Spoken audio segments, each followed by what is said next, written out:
Attention, ce film traite de sujets sensibles et est déconseillé aux moins de 16 ans.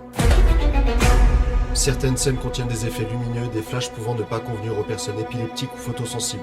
Pour ma protection et celle des personnes désignées dans ce film, aucune adresse, aucune donnée personnelle, aucun nom ne sera divulgué. Cette vidéo est un récit vécu et raconté à des fins artistiques et de soutien envers toute personne qui pourrait être concernée. Ces faits sont véridiques, ni amplifiés, ni modifiés et approuvés par les personnes concernées, victimes du même sort.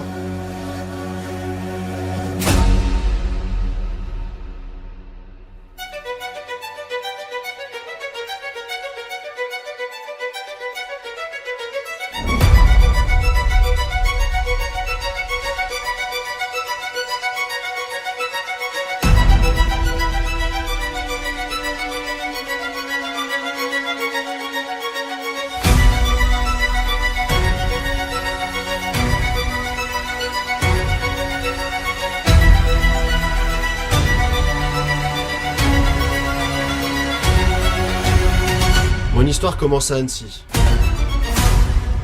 le 6 octobre 2000. C'est à ce moment-là que j'ai pris ma première bouffée d'oxygène. Innocemment, paisiblement, dans un monde qui allait me faire comprendre très rapidement qui était le patron. Accompagné de mes deux grandes sœurs bien avant moi et de mon petit frère 4 ans plus tard, ainsi qu'un papa et une maman, la vie ne pouvait pas être mieux. Après tout, quoi de mieux qu'une famille, me direz-vous? Quoi qu'il en soit, je n'ai absolument aucun souvenir de mes 0 à 5 ans. On appelle ça de l'amnésie infantile, et en vrai, ça touche 90% de la population. Et ça devient intéressant si je vous dis que mon seul souvenir de cette période est un souvenir négatif. Bon, en soi, c'est pas très grave. Je suis encore petit, en pleine croissance physique et mentale. J'ai aucun recul sur cette époque. Et puis, j'oublierai vite ce souvenir. Non ?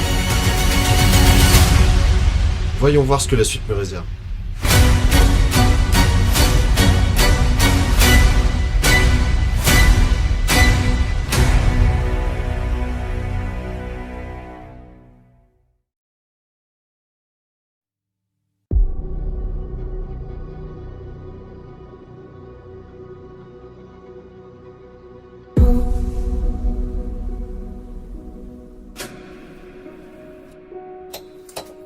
Si je vous dis la cour de récréation, les jeux ludiques, les copains, la cantine, les ballons de foot, les cours de sport ou les ateliers peinture, ça donne envie, hein?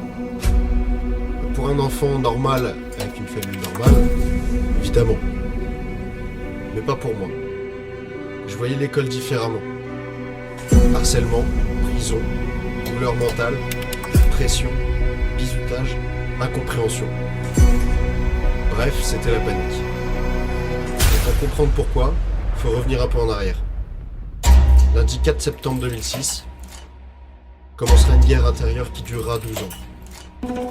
Et la moitié de ces 12 années sera un combat mental entre moi et mon pire ennemi, le suicide. Au fait, je vous ai pas encore dit, mais mes parents se sont divorcés vers mes 5 ans, et c'est ma mère qui sera notre parent principal durant le reste de notre enfance. Et le lien entre l'école et ma mère, c'est que c'est elle qui rendra ma scolarité aussi affreuse. De par l'éducation quasi militaire, violente et extrême qu'elle nous aura infligée, je deviendrai très rapidement un petit soldat soumis aux ordres de sa mère, qui obéit au doigt et à l'œil.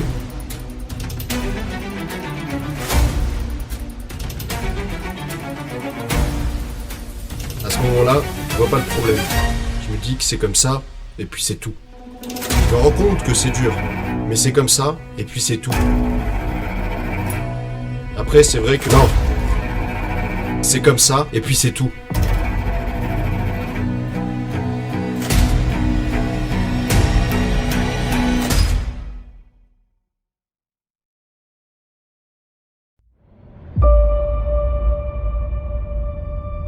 Remettons un peu de contexte, s'il vous plaît. Après le divorce, on partira d'Annecy. Je ne sais pas trop pour quelle raison. On emménagera dans une cité qu'on appelle les Tours. Mais rassurez-vous, aucun avion ne les percutera.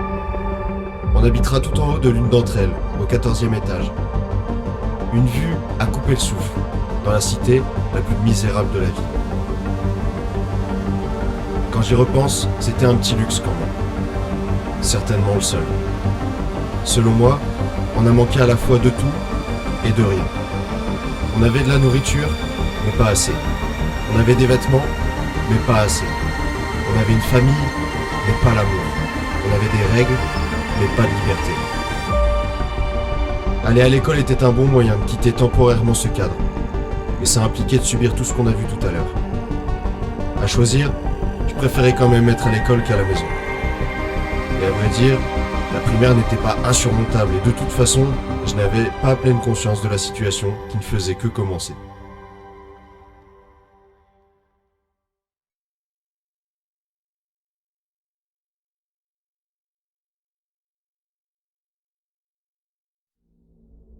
Nous avons été enfants battus. J'ai été enfant battu. En tout cas, c'est comme ça que j'ai vécu la chose, et je pense pas prendre trop de risques en parlant pour mes frères et sœurs. Depuis petit, les coups, les gifles, les cris étaient journaliers. Attention, recadrer un enfant est parfois nécessaire. Mais pas quand votre enfant n'a rien fait ou a simplement laissé traîner un jouet au milieu de la chambre. Ça ne mérite pas de tenir son enfant de 10 ans par les cheveux en lui collant des baffes à répétition chaque jour, chaque semaine, chaque mois, chaque année. Bon ok, c'est bien beau de se faire déchirer la tronche par un parent instable, mais le corps peut aussi chercher à se défendre. Assez naturellement et petit, on commencera à chercher à se protéger. C'est là que la garde anglaise de boxe rentre en jeu. Le but était de garder en permanence les poings fermés face à son visage pour amortir les coups. Mais si ça avait été aussi simple, cette vidéo n'existerait pas. La faille de cette technique résidait dans le fait que plus on cherchait à se défendre, plus on s'en prenait. La subtilité était donc d'essayer de se défendre, mais pas trop, pour éviter les prolongations. Après tout, cela faisait à peine 10 ans que j'avais inhalé ma première bouffée d'oxygène, et me voilà déjà devant l'être le plus violent sur Terre, après le T-Rex. Bon, il est temps pour vous de devenir acteur d'une simulation. Concentrez-vous et mettez-vous à ma place d'enfant. Fermez les yeux.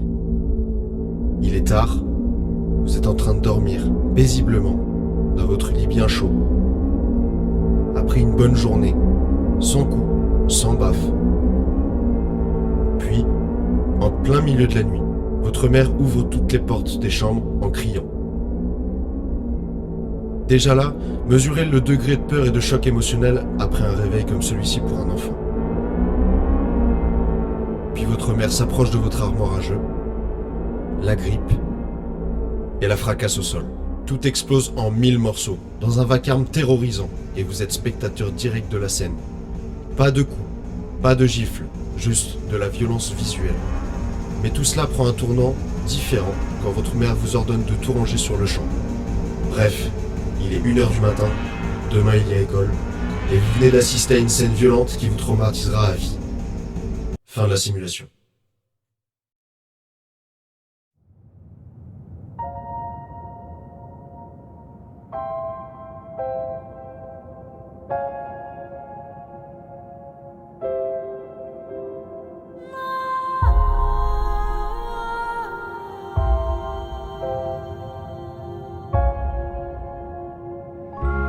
La foi. Un élément qui m'a certainement sauvé la vie. Ayant grandi dans un contexte religieux, on m'a transmis des valeurs, des principes et la foi en Dieu. De façon extrémiste, certes, mais aujourd'hui, j'en tire mes propres conclusions.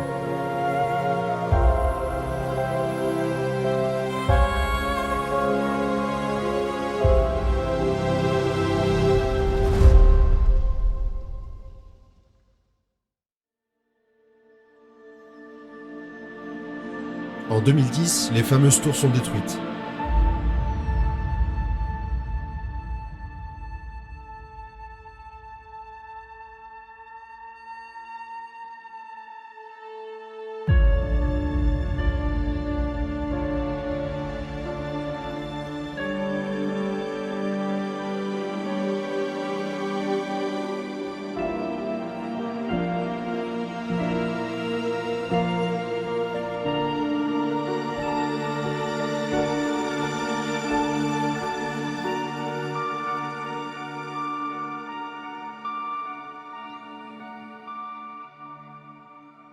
On est relogé, cette fois-ci dans un immeuble de seulement 4 étages. On habite au 4e et dans ma chambre, j'ai un Velux. À assez rapidement, je regrette les 14 étages qui auraient pu me servir de tremplin pour achever ces années de souffrance. Mais mon Velux m'offre une vue directe sur le ciel. Ciel qui, la nuit tombée, me servira souvent de ligne téléphonique imaginaire avec Dieu.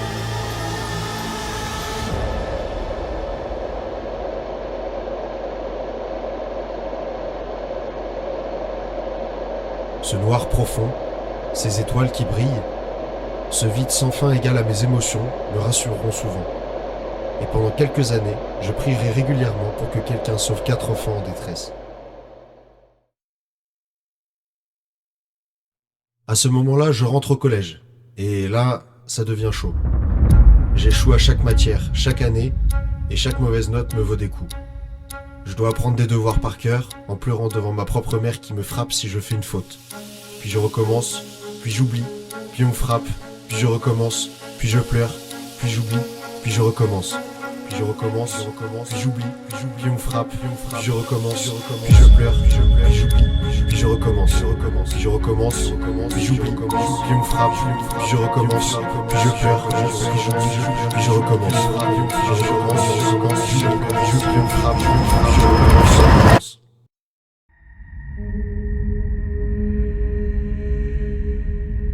Voici l'impact sur le cerveau selon ChatGPT. À cause d'un mélange de stress et peur, le cerveau libère une grande quantité de cortisol, ce qui perturbe la mémoire, la concentration et la capacité à apprendre. L'hypervigilance a aussi son rôle. L'enfant met beaucoup d'énergie à analyser et anticiper les moments dangereux pour lui. Donc, une perte d'énergie pour autre chose. Un mauvais sommeil joue aussi un rôle sur la mémoire. Et finalement, la confiance en soi est complètement anéantie. Vous n'existez plus. Vous n'êtes qu'une merde qui ne retient rien. Vous êtes le problème. Vous êtes l'anomalie.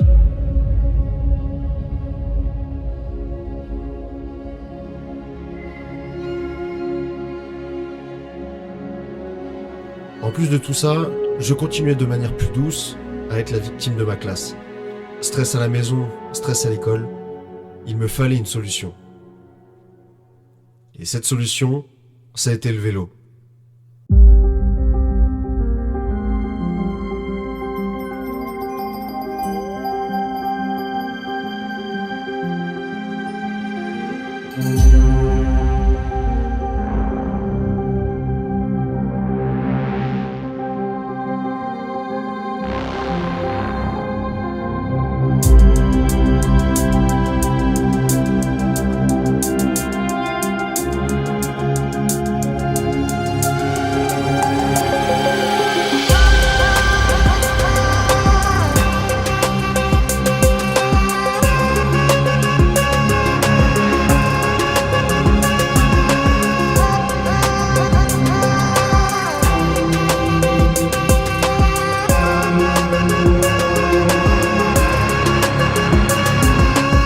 Chaque fois que j'en avais l'opportunité, je partais en vélo. Chaque jour, c'était ma bouffée d'oxygène, comme celle de ma naissance. Au total, c'est près de 15 000 km que je ferai durant mon adolescence. 15 000 km d'air pur, où j'étais heureux, en colère, triste, vidé. Mais j'adorais ce moment. Ce Velux et ce vélo m'ont certainement sauvé la vie. Parfois, la vie ne tient qu'à une étoile ou à une chaîne de vélo.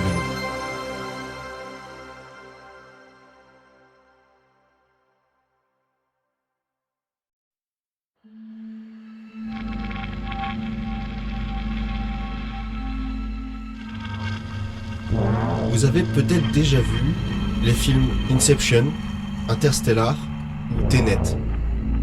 Et bien souvent, on ne comprend le sens du film qu'à la fin. Moi, j'ai commencé à comprendre que quelque chose n'allait pas, seulement vers la 4e. Chaque élève était sûr de lui, confiant, aimé par leurs parents, nourri comme il faut, habillé comme il faut, bref, des enfances normales, avec un confort que je ne connaissais pas. Puis j'ai vu, j'ai compris, j'ai ouvert les yeux comme un nouveau-né, comme un aveugle qui retrouve la vue. J'ai compris qu'arriver en cours avec des mal de tête, des marques sur le visage, des bosses, n'était pas anodin. Ça n'était pas normal.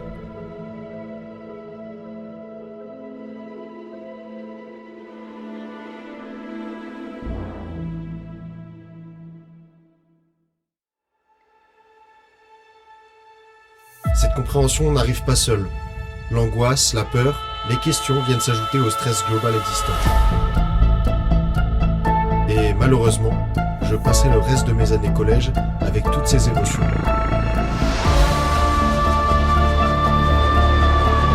Seul, face à une claque plus violente que toutes les autres.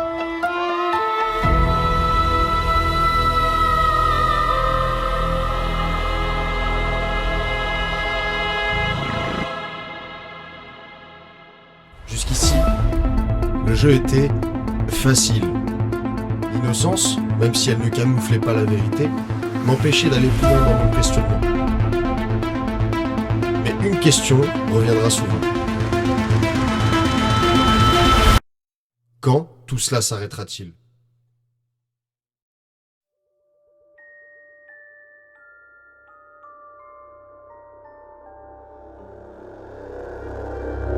Ça y est, je commence à devenir un grand. J'entre en seconde professionnelle en alternance. Et ma mère a choisi mon métier. Et oui, car rappelez-vous, même à 15 ans, je suis toujours un bon soldat obéissant. Si je bouge le petit doigt, c'est une main entière que je me prends. Je deviens donc paysagiste. Et sans le savoir, j'allais être le porte-monnaie de ma mère. En 2 ans, je n'ai jamais vu la couleur d'un de mes salaires.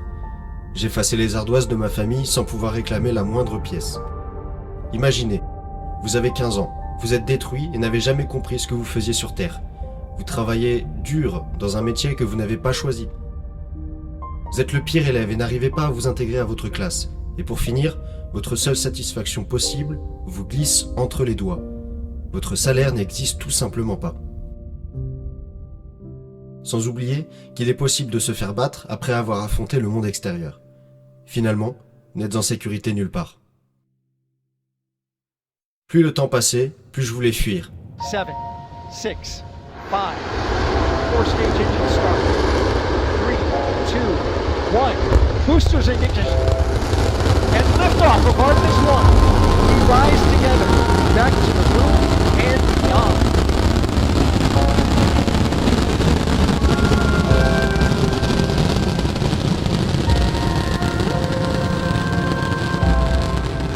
Fuir face à cette vie inutile est beaucoup trop dur pour un enfant.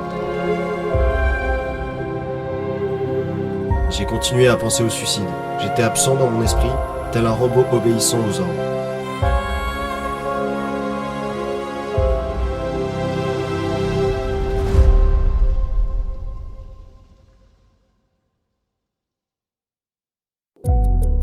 Les professeurs de mon lycée ont commencé à voir ce qu'il se passait.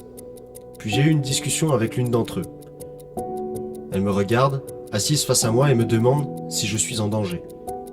Ma seule réponse sera « Je ne peux rien dire ». Car oui, vous ne le saviez pas, mais nous avions interdiction de raconter ce qu'il se passait à la maison. Sinon, vous connaissez la suite. À ce moment-là, je commence à paniquer.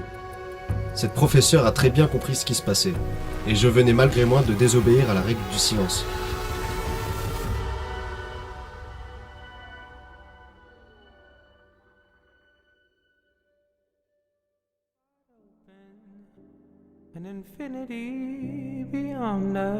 Mais quand je repense à ça aujourd'hui, un mot me vient en tête.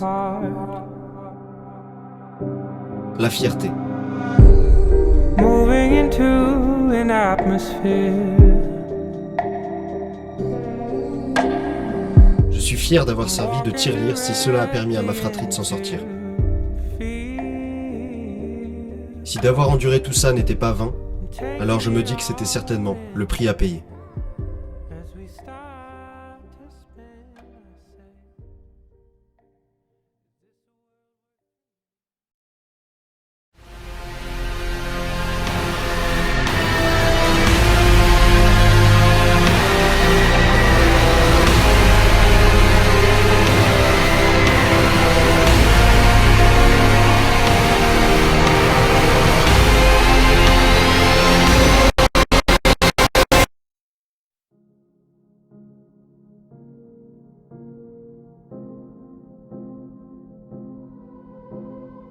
Bon, là ça va aller plus vite. En tout cas, à ce moment, je veux que les choses changent. J'ai 16 ans et cela fait bien trop longtemps que je suis éprouvé. Je dois partir. Un soir, ma mère me menace de m'expulser de la maison. Pas que des menaces, puisqu'elle me sort de force de la maison, avec mon vélo, et me dit d'aller dormir à la gare. Je suis dans l'ascenseur, en pleurs. Je ne comprends pas. Je la vois au fond du couloir, me regarder avec dégoût et mépris. Les portes se ferment. Je suis presque soulagé. Je saurai me débrouiller dehors, ce sera plus calme qu'à la maison. Puis la porte se réouvre, presque aussi rapidement, et ma mère me dit de rentrer et de me taire. Le cauchemar continue. La rue me manquait déjà, sans même l'avoir vécue. Quelque temps plus tard, je décide de dire à ma mère que je voulais déménager chez mon père. J'ai été étonné de sa réponse. D'accord, Léo. Plusieurs longs mois plus tard, mon père m'attendra en bas de l'immeuble.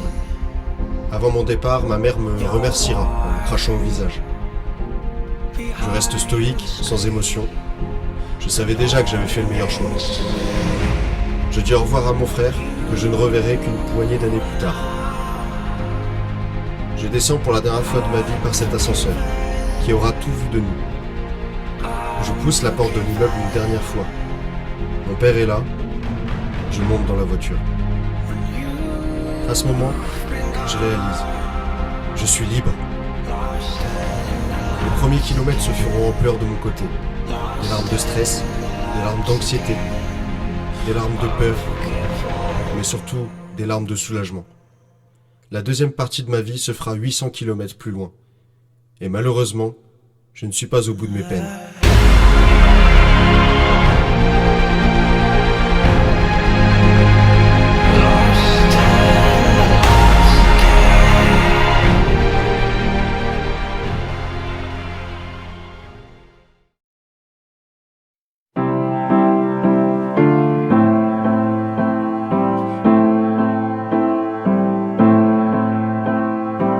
Vous voyez ce cauchemar qui vous réveille car vous étiez en train de tomber de plusieurs dizaines de mètres? L'année de mes 17 ans sera une chute libre permanente.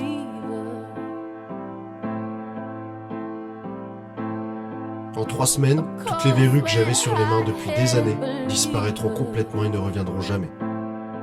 Ma terminale sera la période la plus sombre de ma vie. Même mes nouveaux professeurs me laisseront tel un électron libre dans la classe. Je suis éteint, fatigué, perdu, seul. Pourtant, cette fois, le jeu est différent. Logé, nourri, blanchi, une famille qui m'aime à peu près. Mais je n'ai jamais autant pensé à la mort qu'à mes 17 ans.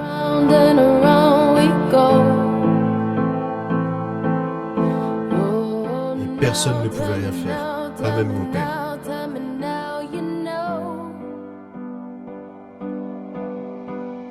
D'ailleurs, si je ne parle pas de lui, c'est parce qu'il a été absent trop longtemps dans ma vie. Il le sera aussi donc dans ce film. Ce qui devait être une année différente et calme a finalement été la chute de toutes ces années de douleur d'esprit, habitué à la violence.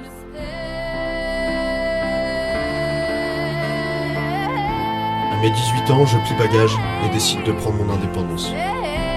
Je commencerai donc un travail personnel de reconstruction, seul.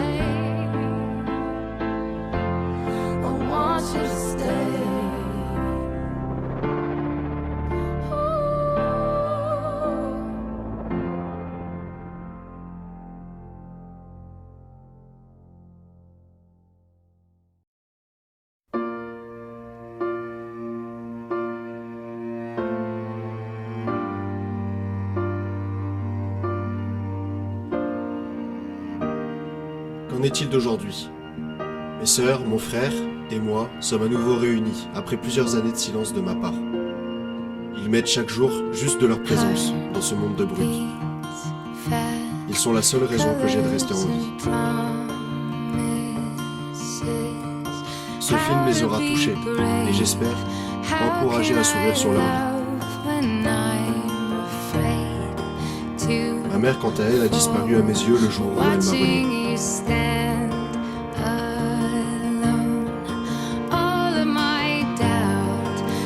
Je n'ai plus de maman depuis mes 16 ans, et à vrai dire, je n'ai plus de parents depuis des années.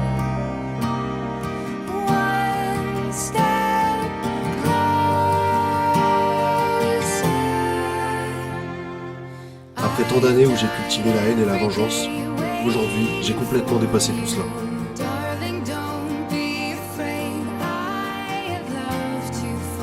Ce film est l'unique et seul contact qu'elle aura de moi à tout jamais.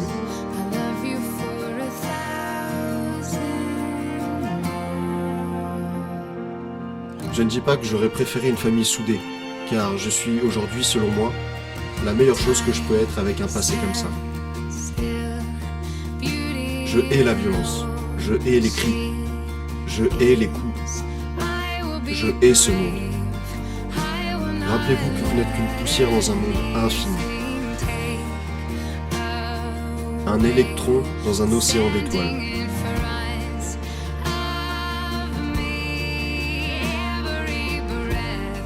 Ces phrases m'aident à y voir plus clair quand je repense au passé.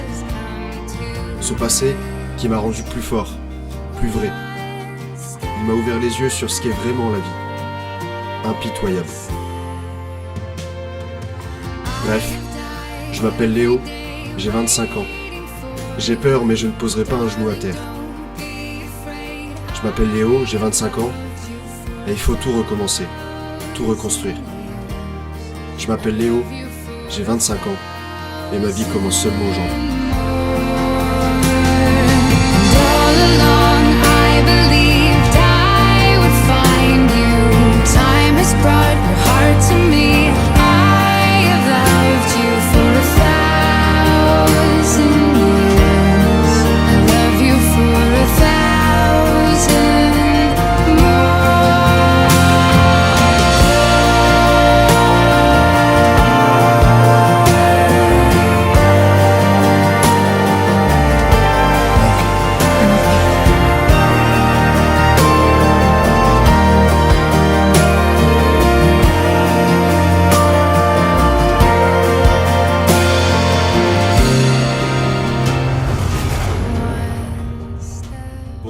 Je vais parler sans texte, je pose mes feuilles sur le côté.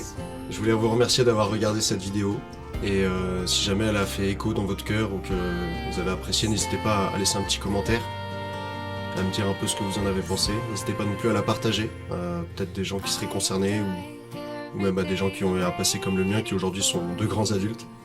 Mais voilà, c'était une grosse page de ma vie que je devais dire au moins une fois dans ma vie pour pas que ça reste en silence jusqu'à ma mort et voilà quoi, tout simplement.